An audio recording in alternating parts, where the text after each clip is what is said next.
Hi guys, this is Serge On and in here we're going to talk about everything surgical. So lahat ng sakit na kailangan ng opera. For this week, pag-uusapan natin ang health struggles ni Mr. Pure Energy Gary V. So Gary V is now 60 years old. He has been in the music industry for so long and alam ng marami na he is living with diabetes mellitus type 1. But recently lang, nalaman ng marami sa atin na naoperahan din pala siya sa puso at sa kidney in a span of a few weeks. So let us watch Miss Karen's interview at i-explain natin kung ano-ano mga pinagdaan ng opera ni Sir Gary from a surgeon's point of view. You know, I describe you as a walking miracle. That's really what I am. In 2018, you had open heart surgery. Yes, I did.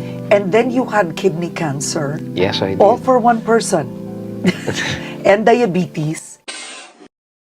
So Sir Gary did not mention his symptoms with his interview with Miss Karen. So we took a timeline of his health history from his recent interview with Miss Aster Amoyo. So April 28, 2018, while performing sa ASAP, nakaramdam ng chest pain si Sir Gary. So dinescribe niya ang sakit as hindi tipong heart attack kind at hindi nawawala kahit anong gawin niya. So he may be experiencing angina pectoris, which is Latin for chest pain. So ang angina nyo guys, hindi yan siya disease, kundi isang sintomas lang. So ibig sabihin lang yan, kulang ang dugo at oxygen na pumupunta sa bahagi ng puso mo, kaya siya sumasakit. So anything that can cause a decrease in blood flow can cause chest pain. So pwede siyang fat na bumara, pwede rin siyang spasm ng artery, etc. So meron tayong stable, unstable at Prince metal angina. So stable angina is chest pain pagkatapos ng physical activity. So pwede pa rin. Kasi nga, kaka-perform lang ni Sir Gary. But when Sir Gary's chest pain was still present, kahit na nakapahinga na siya at naging normal na ang kanyang BP, he is now considered a case of unstable angina. Unstable angina meaning chest pain kahit na nagpapahinga. Ang Prince metal angina guys, dahil yan sa spasm or paninigas ng mga arteries mo sa puso. Kaya wala siyang blood flow. Hindi siya dahil sa cholesterol.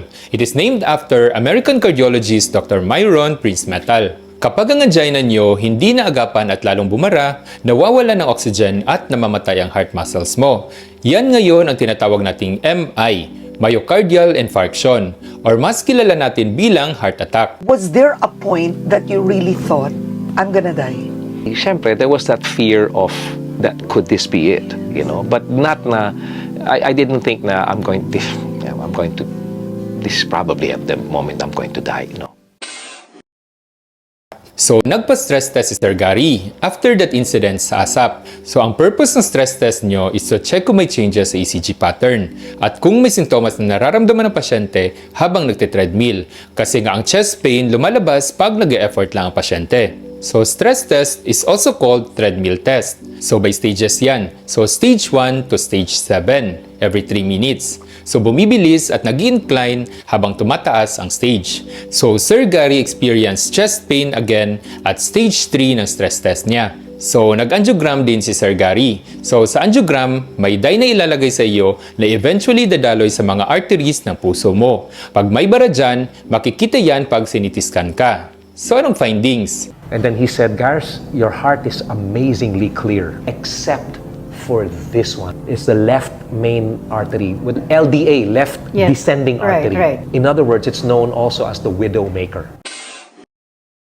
So, saan ba ang left anterior descending or LAD artery mo? Okay, so ituro nyo in 3 seconds. Can you find your LAD artery? Ayan no, so napaka-importante ng LAD artery mo kasi yan ang nagsusupply ng dugo mo sa left ventricle, ang bahagi ng puso mo na nagpapump ng dugo mula sa heart papunta sa buong katawan. So sa 4 ng chambers ng puso mo, yan ang pinaka-overwork at pinakamalaki. Mas kailangan niya ng dugo. So pag nawalan ka ng blood supply dyan, mas nakamamatay. Kaya siya tinatawag na widow maker. So it's the reason why many people get a heart attack. He zoomed in on it, and you can see the artery like this, and then biglang, then it continues. It was 95% Parang blocked siya? blocked. Wow. Then goes, that's why you were hurting. So 95% blocked. Pag naging 100% yan guys, heart attack na talaga yan. So good thing na naagapan at na-detect agad ni Sir Gary before pa completely na block. Good thing actually na may chest pain siya kasi in 20 to 50% of cases ng heart attack, walang chest pains ang pasyente before inatake. So talagang bigla ka lang atakihin at bubulagta. Especially for people with diabetes like Sir Gary. So prone yan sila magka-heart attack na walang chest pains masyado. That is what you call silent heart attacks. So pag may chest pain ka, ipa-ECG mo ang stress test. Maybe that is your heart giving you clues. Gary, I cannot do a stent on this. I have to go do a bypass on you. Eh ako, malay ko ba kung anong bypass? Sabi ko, go, doc, go for a bypass. Okay, so Sir Gary mentioned two options. So first is stenting and bypass surgery. So sa stenting guys, mailalagay na catheter papasok sa malaking artery papunta sa puso. So pwede yang sa radial artery sa kamay. Pwede yang sa femoral artery mula sa hita. So itutulak yan papunta sa puso hanggang sa makarating siya sa ugat na nakabara. So Dok, paano po malalaman kung saan liliko? So fluoroscopy. Naka-x-ray po yan habang piniperform. So makikita mo dyan kung pasok siya sa artery. So may contrast dye ka na i-release pag nasa LAD na siya para ma-confirm mo kung may bara talaga. Yan. So nakita nyo yan? Yan ang bara ninyo. So magre-release kami ngayon ng metal stent para maipit ang cholesterol at ma-open ang LAD. So metal yan. Commonly titanium. Pero pwede rin namang stainless steel. So depende kung ano available. Another option dyan is balloon angioplasty lang, meaning wala kang iiwang stent. So talagang inopen mo lang, pero usually sinasabay siya sa stent. Ang tawag sa dalawang yan, ang balloon angioplasty mo at stenting, percutaneous coronary intervention or PCI. So intervention means procedure. Coronary refers to heart. Percutaneous dahil tinutusok lang ito sa ilalim ng balat. Per means through. Cutaneous means skin. So through the skin. Another option mo is open heart surgery. So, coronary artery bypass graft or CABG. So, bypass surgery. So, meron tayong indications kung sino lang ang pwedeng i-PCI at kung sino ang dapat na talagang i-bypass surgery. Ito yan. So, di ba? Very confusing. So, ang sinasabi lang dito guys, pag proximal LAD ang bumara, meaning sa umpisa pa lang ng ugat mo, barado na, consider open surgery na talaga. So, meron ding research na nagsasabi na habang tumatagal, mas mataas ang survival rate ng bypass surgery kaysa sa stenting. So, although mas nakakatakot isipin ng bypass kasi nga bibiyakin ka sa dibdib, mas malaki ang survival rate mo sa bypass in the long course. You mean to say when they took out your heart, they killed it, revived it. You didn't think you would die? I didn't know that was the process. I They didn't know. took out your heart. Well, basically, we don't take your heart out. Hindi yan pinuputol at tinatanggal sa dibdib mo. In a nutshell, ito ang ginagawa. So, bibiyakin ang sternum mo or ang breastbone mo sa gitna. Yan. So, ang tawag dyan, median sternotomy. Pag otomy, hiwain. Sterno means sternum or breastbone, yung bone mo sa gitna. So, hihiwain mo ngayon ang sternum. So, saan mo hihiwain? Sa gitna. Median. So, nilalagari yan using sternotomy saw. Yan, that is a sternotomy saw. Then syempre, gumagalaw pa ang heart mo kasi nga nagpapampa rin siya ng dugo. So ihuhook namin ngayon ang pasyente sa heart-lung machine para hindi siya gumalaw. So ang machine na ang temporary heart mo. So ang dugo mo ngayon na unoxygenated, papasok sa machine. Then babalik na may oxygen na sa other side, papunta diretso sa katawan. So ibabypass mo muna ang puso. That is your heart-lung machine. So ngayon, pwede ka na mag-opera. Kasi nga, hindi na magalaw ang puso. Hindi na siya tumitibok. And it's different. This is bone. Yeah. So, then they opened my lungs, and they got my heart out, and then they stopped my heart. Exactly. And then they cut me in the leg to get another artery so that's what they could use to make a bypass. O diba? Alam ni Sir Gary ang procedure. So, sana all, very proactive patient. So, syempre, tulog si Sir Gary niyan. Hindi naman pwedeng nakamarites siya during opera. Oh, okay, so continue tayo. Kaya siya bypass kasi gagawa ka ng ibang ruta papunta sa dulong parte ng LAD artery mo. Ang gagamitin mo dyan, ibang artery sa katawan na hindi masyadong ginagamit. So, Dok, hindi ba nawawalan ng blood supply pag kinuhanan mo ang ibang parte? Well, hindi. May mga bahagi ka ng katawan na sobra-sobrang ugat at walang masyadong vital organs. At syempre, priority mo ang puso kasi nga life and death situation ito. So usually, kinukuha yan sa dibdib. Pwede ring sa kamay. Pwede rin sa paa. Yung kinuha kay Sir Gary, most likely is your saphenous vein. So correction vein siya, hindi siya artery. Ang veins nyo guys, may valves yan sa loob para hindi mag-backflow yung dugo. So para magamit siya as an artery, binabaliktad namin yan pagkalagay. So they put 2 bypasses on a single main artery, the left descending artery. And then they revived my heart, they put it back in, and they closed it. So, pwede yan siyang isang saphenous vein. Pwede yung isa mula sa IMA or artery sa dibdib. Kasi most commonly ginagamit pa rin pang bypass is still your IMA or internal mammary artery. So, depende yan sa angiogram result niya. So, after, i-revive ang pitik ng puso at i-disconnect si Sir Gary sa heart-lung machine. So, pipitik ulit ang puso niya. Then, isasarang sternum mo gamit ang pinakamakapal na sinulid sa katawan. So, number 5 or number 6 na steel wires. So, bakal talaga ang ginagamit. Because when I finally came to my senses in the CCU of St. Luke's in BGC, no pain. But I was very weak. I'll never forget that. And I said, I have to go to the banyo. He goes, yes, sir, you're very much encouraged to walk. CCU is Coronary Care Unit. So, special unit siya in tertiary hospitals kung saan minomonitor ang mga naoperahan sa puso. So, as well as patients na inadmit dahil sa heart attack, heart failure, yung mga may arrhythmias, so anything na kailangang i-monitor ang heart rate at ECG pattern. Well-trained ang mga nurses and doctors dyan dahil anytime pwedeng magka-cardiac emergency.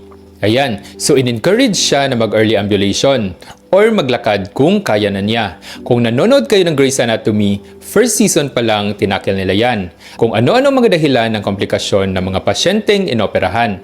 Ang mnemonics mo dyan, wind, water, wound, walk, and wonder drugs. Ang pinakauna mo dapat bantayan dyan is air, so lung collapse. Kasi nga hindi sila huminga ng malalim kasi nga masakit ang opera. So importante dyan na mag-deep breathing exercises at gumalaw-galaw ang pasyente, so maglakad-lakad para ma-expand ang baga. But did you fear you wouldn't be the same? Yeah, for a while. But the one that got me, which made me feel I'm not going to be the same again, and it was the first time I was going to go on the bike. I didn't have the strength. And there was a gentleman, and he goes, Gars. And I said, yeah, okay yan. Gagaling ka din. Pare, ako, quadruple bypass. Pare, tingnan mo ako. And he was on the treadmill running. Though, pwede namang isang bypass lang ang gagamitin, usually marami yan. So, pwedeng double, triple, quadruple bypass. Sometimes, 5 pa nga kung kailangan. So, depende yan sa patency ng bara. So, pag 95% na barado na gaya ng kay Sir Gary, more than 1 bypass talaga. So, mas magandang outcome pag maraming bypass compared sa kung isa lang gagawin mo. Then I left the hospital to come home. And then 2 weeks later, they found out I had cancer in my kidney. Don't worry na. I'll be okay. So, 2 weeks after ma-bypass surgery, na-diagnose ulit si Sir Gary ng cancer sa kidney. So, usually, ang most common na sintomas dyan is hematuria. So, umiihi ka ng dugo. Pwedeng may makapakang bukol sa tagiliran. So, magpapa-ultrasound ka ngayon or better, CT scan para tingnan kung may bato ka or kidney stone. So, worst case scenario, may bukol, which could be either benign or malignant.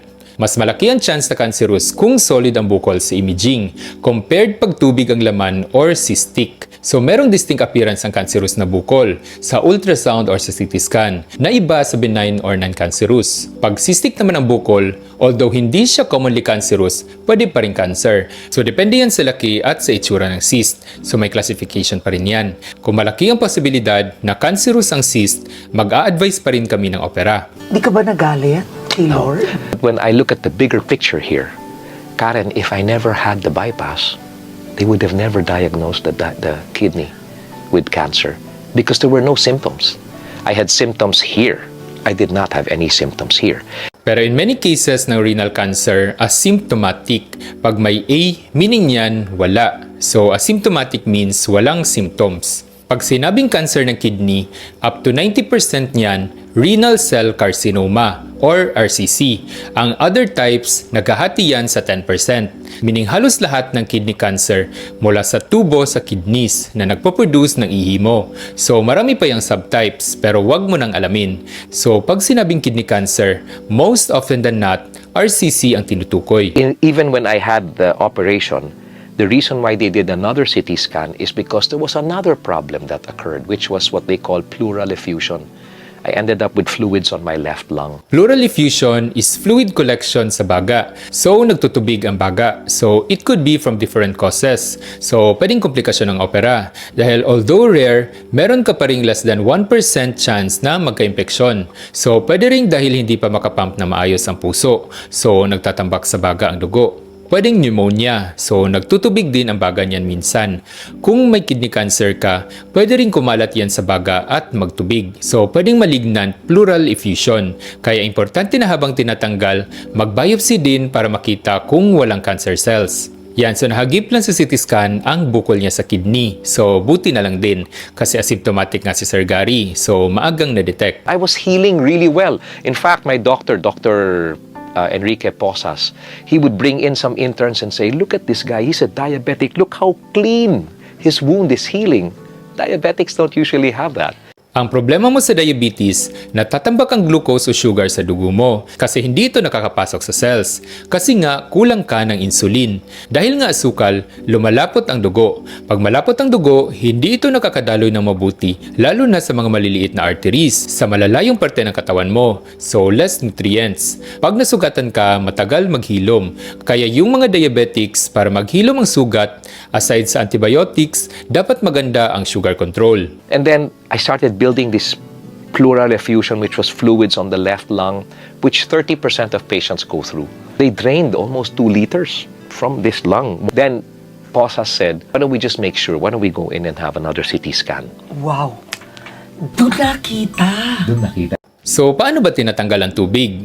So, pwede yung chest tube or malaking tubo. Pero pwede ring pigtail catheter. So, diniscuss natin sa iba na vlog natin kung paano ginagawa ang pigtail catheter insertion. So, I will link that video down below. He actually told me, exact words, Gary, I am a cardiologist, but I've had too many diabetics come to me after having a CT scan with results like yours. And I said, what do you mean?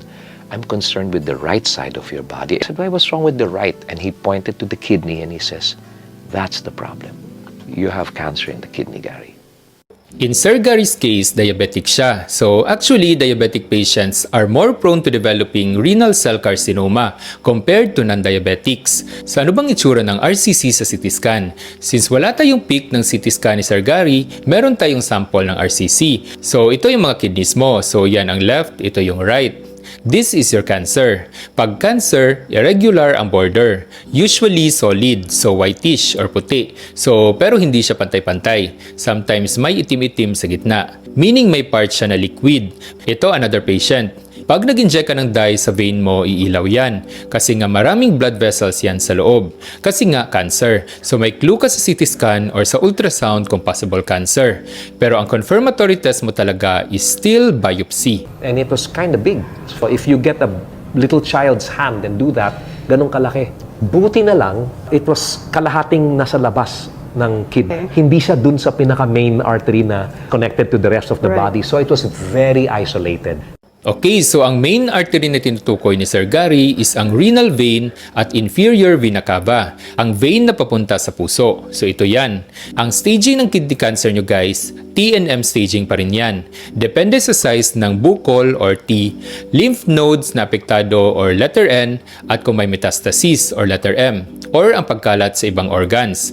Commonly sa baga. Pag ang bukol mo kumalat na sa renal vein at sa inferior vena cava, ang staging mo niyan, pinakabababa na is at least stage 3. Pag kumalat na sa baga, immediately stage 4 ka na. So ang kay Sir Gary, most likely stage 1 or stage 2 pa lang. Ang posisyon ng bukol niya ay nasa dulo. So pwedeng tapyasan lang ang kidney para matanggal ang cancer. When they went in and they took out 33% of my kidney, kinuha na rin yung tumor na yan.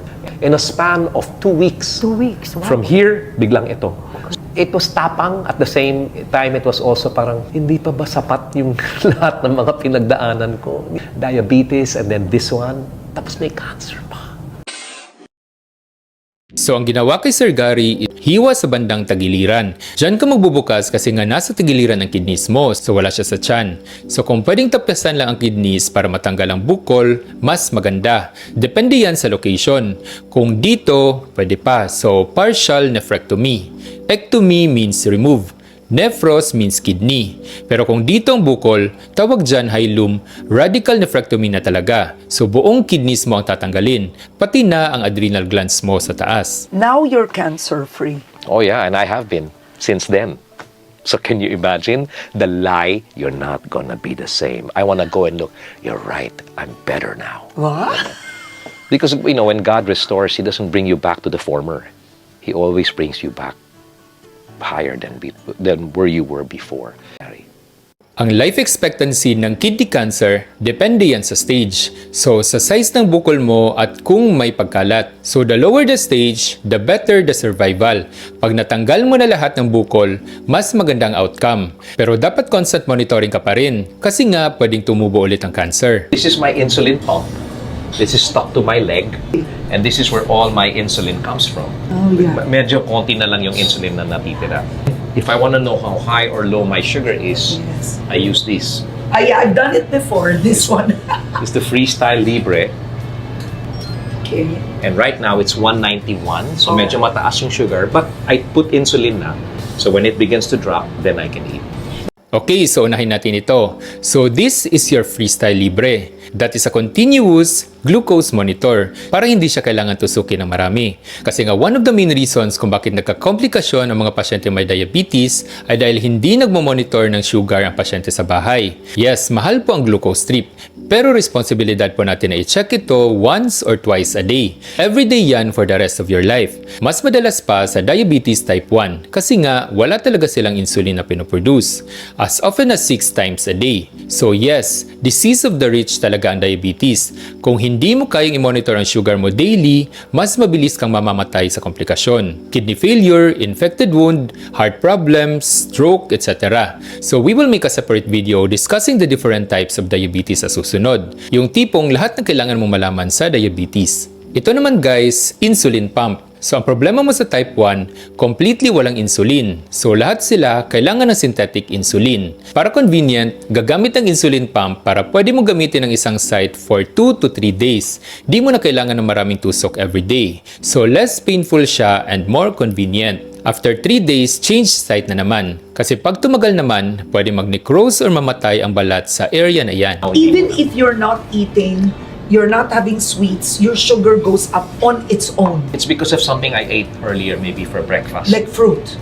I took bread. Just bread? No, I took bread and then I took longganisa. Oo. That was my cheat day. Oo. So ito yung common misconception ng mga tao na tumataas ang sugar mo dahil lang sa matatamis na pagkain.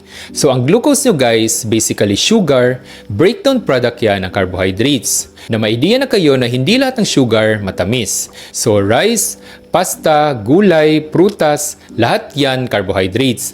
Lahat yan pwede magpataas ng sugar level kasi lahat yan nako-convert sa sugar. So is that the bad thing? No, kasi sugar or glucose mo is your main source of energy. Kailangan mo yan para mabuhay. Ang dapat mo lang ma-remember is that more than the specific source of sugar, what is more important is the balance or the amount of sugar intake.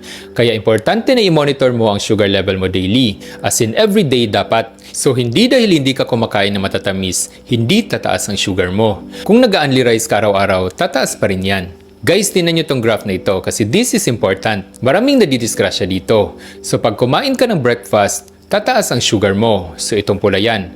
So this red line, those are your simple sugars, mga matatamis. Dahil dyan, magre-release ng insulin ang pancreas mo para pababain ang sugar mo. Pero aside dyan, tataas ulit yan after a few hours kasi mag-absorb pa yan sa bituka mo kasi nga may ibang carbs ka na matagal mag-breakdown. So rice, vegetables, etc. For type 1 diabetics like Sir Gary, dahil wala silang insulin, itong blue line, ang synthetic insulin nila dapat makover ang unang pagbulusok ng glucose, pati na ang delayed na pagtaas. So same happens after lunch and after dinner. So mahirap timplahin yan, kaya ilang beses isang araw ka dapat mag-check ng sugar para ma-monitor mo ang pagtaas at pagbaba. Kasi nga wala silang insulin. Tayo ang magbibigay ng insulin. Pag nakalimutan mong ibigay, bubulusok pataas ang sugar. Pag nasobrahan naman, bubulusok pababa. So either way, nakamamatay. Ito pa ang babantayan ninyo. Pag early morning, normal na bumababa ang sugar mo. Sa type 1 diabetics, pwede yang tumaas dahil nga wala silang insulin at walang kumokontrol sa pagtaas. Kaya ang insulin na binibigay sa pasyente sa gabi dapat effective hanggang sa time na yan, usually 4 a.m. until the time na magising ang pasyente at maka-inject na naman siya ng insulin sa umaga. Pero yung ganun, tataas na yun. Especially for my age where medyo mas mabagal na yung metabolism. Sa lagay na to, mabagal pa daw ang metabolism. Hindi, Yeah. I'm just watching myself talaga. Actually, type 1 diabetics are usually payat kasi maghahanap ang katawan mo ng other sources of energy like your fat stores kasi nga hindi mo nagagamit ang glucose mo bilang energy kasi nga wala kang insulin. So ito yan guys, mataas ang glucose mo sa dugo pero hindi mo yan magagamit bilang energy source kasi kailangan mo ng insulin para papasukin ito sa loob ng cells. Wala kang insulin sa type 1 diabetes. So ang ending, natatambak lahat ng glucose mo sa labas at hindi mo ito nagagamit. Was there a moment you nearly died and Angeli was there? All the moments that I've nearly died, she's been there. Especially the one that happened in 2005 when I was jet lagging, and instead of eating, I fell asleep and my sugar just went. When she woke up, I was convulsing na, you know. And So, delikado pag masyadong bumaba ang sugar or glucose mo sa katawan. So, ang tawag dyan, hypoglycemic episode. So, meron kang 3 energy source sa katawan. So, proteins, fats, and carbohydrates. Ang carbohydrates mo, nagiging glucose. Ang utak nyo guys, ang main source ng energy niyan, glucose. 20% ng glucose mo napupunta sa utak. Ang fats mo, hindi yan nakakapasok sa utak unless i-convert into ketones. So, mahabang proseso pa yan bago magamit. Ang proteins mo, pwede rin ma-convert into glucose. Pero mahabang proseso rin. So, ang pangmabilisan talaga is glucose. So, pag walang glucose, magiging disoriented ka. Magsisisure, pag di naagapan, nagko-comatose at namamatay. Ganyan ka-importante ang glucose mo sa utak. So, hindi lang high glucose ang nakamamatay, kundi pati na rin ang low glucose. I don't know if you are familiar with the case of Lucilette B. So, isa siyang neonatal nurse na na-convict sa pagpatay ng maraming baby sa UK. So, ang ginagawa niya, ini-inject niya ng maraming insulin para bumaba ang sugar ng mga baby at eventually ma-unalive. So, ganyan kadelikado ang insulin pag hindi mo na-monitor ang sugar mo. Don't you feel you've cheated death so many times? when you survive death and you have a relationship with God in a way that you know He's in control, you're not cheating death, you're just beating death. So, takeaway message. So again, like what Sir Gary said, you are not cheating death. There is no cheat code. What you have is medical knowledge that will help you beat death over and over again. So diabetes type 1 is a slow death. The goal is to prolong that process to the point that you live a life just like an ordinary person. That can only be possible through consistent health practices and timely treatment. Consistency is key sa diabetes. At unahan mo, diabetics are more prone to heart attacks, more prone to kidney cancer. While you are eating healthy, sabayan mo ng tamang gamutan at maging mapagmatsyag ka sa mga warning signs. Huwag maging kampante dahil diabetes is a slow but silent killer. So that's it for today's episode of Marites Files. See you again next week for another meaty surgical chisem. Till next time, surge on guys!